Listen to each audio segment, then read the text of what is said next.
10 ভাগেরও নিচে নেমে এসেছে তিস্তার জলপ্রবাহ।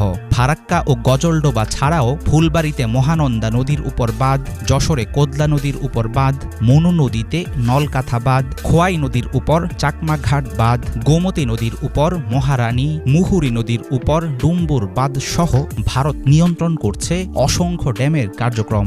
বন্যা নিয়ন্ত্রণ, বিদ্যুৎ উৎপাদন সহ নানা কারণে দেশটির নদ নদীগুলোতে দেয়া বাঁধের সংখ্যা 5,000-এর বেশি। দুই দেশের মধ্য দিয়ে প্রবাহিত নদীগুলোতে ভারতের বেআইনি বাঁধ নির্মাণ, আন্তঃনদী সংযোগ প্রকল্পের মতো ভয়াবহ বিভিন্ন পদক্ষেপে মরুভূমি হওয়ার পথে এগুচ্ছে বাংলাদেশ।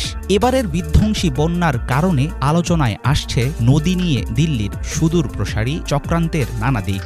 ভাটার দিকেই নামবে নদীর পানি। সে কারণে বাংলাদেশ সীমান্তে দ্বিতীয় ফারাক্কা কিংবা অন্য কোনো বাঁধ দিয়ে